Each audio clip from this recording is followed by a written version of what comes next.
Hello everyone, स्वागत है आपका आपके ही चैनल अमित एलएलबी में। दोस्तों, आज के टॉपिक में हम लीगल एथिक्स के सेकंड लेक्चर की बात करेंगे। उम्मीद करते हैं कि आपको पहला लेक्चर अच्छा लगा हो। आज हम बात करेंगे एनरोलमेंट कमेटी की, नामांकन कमेटी। अब नामांकन कमेटी प्रत्येक हर एक राज्य के विधिक परिषद की अपनी एक नामांकन समिति होती है, एनरोलमेंट कमेटी होती है। यदि कोई व्यक्ति जिसने अपना स्नातक विधि से किया हो, कानून की पढ़ाई करके किया हो, तो उससे संबंधित राज्य विधिक परिषद उसका नाम एनरोल करेगा नामांकन समिति में। ठीक, तो ऐसी समिति राज्य विधिक परिषद द्वारा बनाए गए नियमों व शर्तों के रहते हुए मामलों का निपटारा कराती। ठीक है, अगर इसी में एक केस और आ जाता है, इसी में एक बात और आ जाती है कि अगर मान लीजिए किसी व्यक्ति ने यह जानबूझकर नामांकन समिति में अपना नाम दर्ज करवाया है किसी कपट या किसी छल या किसी द्वेष के कारण, तो उस व्यक्ति का नाम एनरोलमेंट कमेटी से तुरंत हटा दिया जाएगा। अगर किसी ने गलती से करवाया एनरोलमेंट कमेटी में, जिसने अधिवक्ता विधि की स्नातक की पढ़ाई नहीं करी है और उसने रजिस्ट्रेशन करा लिया है, तो उस व्यक्ति का नाम एनरोलमेंट कमेटी से तुरंत हटा दिया जाएगा, क्योंकि यह एक तरह से आपराधिक कृत्य है।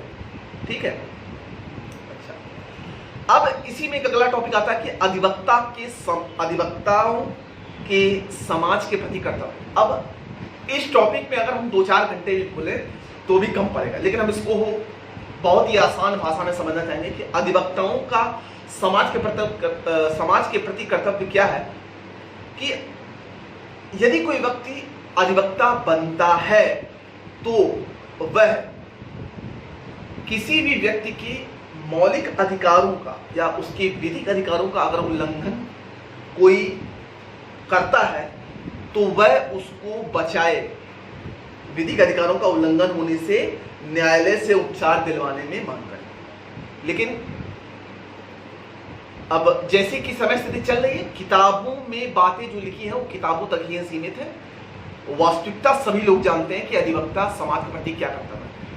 बहुत से लोग अधिवक्ताओं को बहुत गंदी नजर से देखते हैं, क्योंकि कहा जाता है, अक्सर ऐसा कहा जाता है कि अधिवक्ता कोई बन जाता है, लेकिन ऐसा नहीं है। जिसने अधिवक्ता सच में अगर पढ़ाई करके करी है तो उसके दिल से पूछिए कि अधिवक्ता कैसे बना जाता है। बड़ी मेहनत और बड़ी परिश्रम का काम है, बहुत संघर्ष है। जितना संघर्ष अधिवक्ता बनने में है उतना संघर्ष किसी में नहीं। ठीक है, तो अधिवक्ता का समाज के प्रति कर्तव्य मेन एक यही है कि अगर किसी व्यक्ति के विधिक अधिकारों का उल्लंघन हो रहा है तो वो न्यायालय से उसको उपचार दिलवाए। ये उसका बहुत ही महत्वपूर्ण कर्तव्य है, क्योंकि वह समाज के हर एक व्यक्तियों को न्याय दिलाने में मदद करता है। तभी इंसान, अगर कोई पीड़ित व्यक्ति होता है तो सीधा एक बार यही कहता है कि मैं तुम्हें कोर्ट में देख लूंगा, मतलब उसको न्याय प्रणाली पर भरोसा है कि उसको एक न इंसाफ मिलेगा। अब ये अलग बात है कि आजकल का जो न्याय सिस्टम है, जो न्याय प्रणाली है, वो अमीरों के लिए, गरीबों को नहीं मिलता है। अब मिलता होगा तो पता नहीं, लेकिन किताबों के जो भाषा है उसके अनुसार। अब इसमें बात करें कि पूर्व सुनवाई का अधिकार। अब ये राइट टू प्री ऑडियंस क्या है, तो अधिवक्ता अधिनियम 1961 की धारा 23 के अंतर्गत भारत के महान्यायवादी को भारत के महान्यायवादी को भारत के संपूर्ण अधिवक्ताओं के पूर्व सुनवाई का अधिकार है। लेकिन पूर्व सुनवाई का अधिकार यह है कि पहले वो वरिष्ठ अधिवक्ताओं के खिलाफ अगर कुछ गलत हुआ है तो उसकी सुनवाई सुनेगा और बाद में अन्य अधिवक्ता। तो इसी में धारा 23 की 2 के अनुसार भारत के न्यायवादी को छोड़कर सभी अधिवक्ताओं से पूर्व भारत के सॉलिसिटर जनरल की सुनवाई होगी, उसके बाद वरिष्ठ अधिवक्ताओं की और उसके बाद अन्य अधिवक्ताओं की। ठीक है, अच्छा, अब इसी में अगला टॉपिक आता है कि अधिवक्ता और मुवक्किल, मतलब वादी, जो आपसे केस लड़ने का आग्रह करता है, जो आपके पास पीड़ित व्यक्ति आता है, मतलब उसको मुवक्किल कहा जाता है। तो वकील और मुवक्किल के बीच में संबंध कैसा हो? एक अधिवक्ता और उसके मुवक्किल के बीच का संबंध निश्चित रूप से विश्वास पात्र होना चाहिए। ये नहीं कि हम पहले उससे पैसा खूब लेते रहे, जब हमारा केस ना हो तो हम भाग जाए, तो कोई दूसरा उससे ऐसा नहीं करना चाहिए अधिवक्ताओं को। लेकिन जैसी स्थिति है उस हिसाब से तो ऐसा नहीं कहा जा सकता, लेकिन तो भी हम पढ़ते हैं, टॉपिक पे आगे बढ़ते हैं। क्योंकि एक अधिवक्ता और उसके मुवक्किल के बीच विश्वास का होना अति आवश्यक है, ताकि अन्य व्यक्ति भी अधिवक्ताओं पर विश्वास कर सके। अधिवक्ता और मुवक्किल के बीच में एक संविदा जैसा करार होना चाहिए, लेकिन ऐसा नहीं हो सकता है, क्योंकि जरूरी नहीं कि हर अधिवक्ता हर पीड़ित व्यक्ति को न्याय दिलवा ही सके।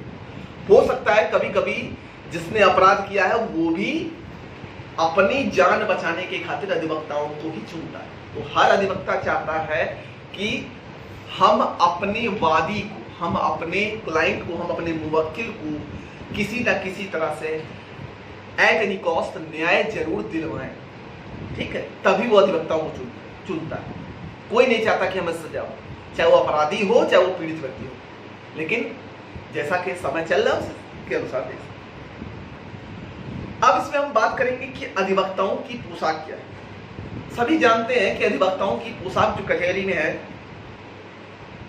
अधिवक्ता अधिनियम 1961 की धारा 49 का 1 के 6 के नियमावली के अनुसार उच्चतम न्यायालय, उच्च न्यायालय, अधीनस्थ न्यायालय और अधिकरण तथा प्राधिकरण के समस्त उपस्थित होने वाले अधिवक्ताओं के लिए वर्दी और पोशाक का प्रावधान किया गया है। क्या वर्दी होनी चाहिए? अगर अधिवक्ता पुरुष है, मेल है, तो काला बटन बंद कोट, काली शेरवानी, सफेद पैंट तथा अधिवक्ता का गाउन होना चाहिए। काली पैंट होनी चाहिए, जींस नहीं चलेगी, या काले और सफेद में चेकदार पैंट होनी चाहिए। लंबा ट्राउजर, सफेद काला धारीदार एवं पूरा अथवा धोती भी हो सकती है, जैसा जहां पर। अगर महिला अधिवक्ता है तो काला एवं पूरी एवं आधी आस्तीन का जैकेट, ब्लाउज सफेद कॉलर, मृदु एवं कड़ी सफेद पैंट अधिवक्ता गाउन, और बाकी ब्लैक रहता है, अंदर व्हाइट शर्ट है। ठीक, ये तो हो गया। अब अगर हम इसमें बात करें कि प्रोफेशनल मिसकंडक्ट, व्यवसायिक अवचार क्या है, तो अधिवक्ता अधिनियम 1961 की धारा 35 अवचार के लिए अधिवक्ताओं के लिए दंड का प्रावधान करती है। अधिवक्ताओं के लिए भी दंड है अगर वो कुछ गलत करते हैं।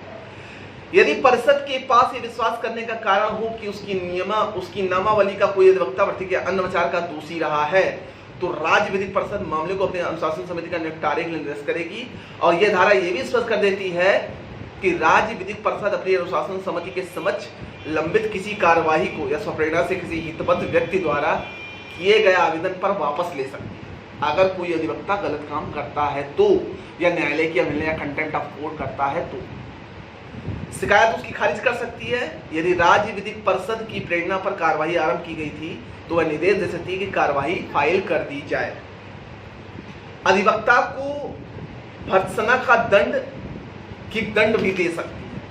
अधिवक्ताओं को विधि व्यवसाय में उतनी अवधि के लिए निलंबित कर सकती है, मतलब उसका रजिस्ट्रेशन कैंसिल कर सकती है 2 साल 4 साल के लिए, अगर अधिवक्ता कोई अपराध करता गया, पाया गया उस कचहरी में।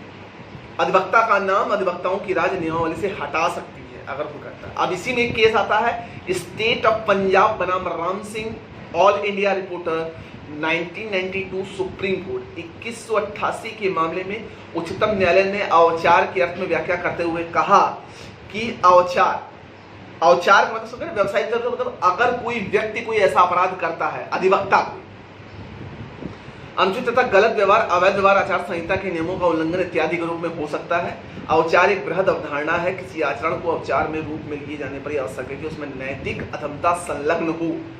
आचरण उसी स्थिति में अवचार हो सकता है जब उसमें नैतिक अधीनता ना हो, मतलब वो गलत काम तभी करेगा जब उसके आचरण में ऐसा ना हो, ठीक है ना, उसका आचरण ही वैसा हो। क्योंकि कोई भी व्यक्ति अपराधी तभी होता है जब उसका काम करने का आशय हो, इंटेंशन होता है, तभी वो गंभीर अपराधी माना जाता है। और अगर आप अधिवक्ता हैं और अगर आप कानून की बातों का उल्लंघन करते हैं तो इसका मतलब है कि आपको ये पता होते हुए आपने ये अपराध किया है, ये आचार किया है, ठीक है। तो ये हो गया। अब इसी में बात करें विधि की परिषद की, बार काउंसिल की, तो बार काउंसिल हमने देखा राज्य विधिक परिषद स्टेट का और भारतीय विधिक परिषद सुप्रीम। तो राज्य विधिक परिषद, स्टेट बार काउंसिल, अधिवक्ता अधिनियम की धारा 3 राज्य विधिक परिषद के गठन के बारे में बताया गया है। अब इसका गठन कैसे है? अधिवक्ता अधिनियम 1961 के अनुसार प्रत्येक राज्य विधिक परिषद उत्तराधिकार एवं समान मुद्रा वाली एक निगमित निकाय होगी।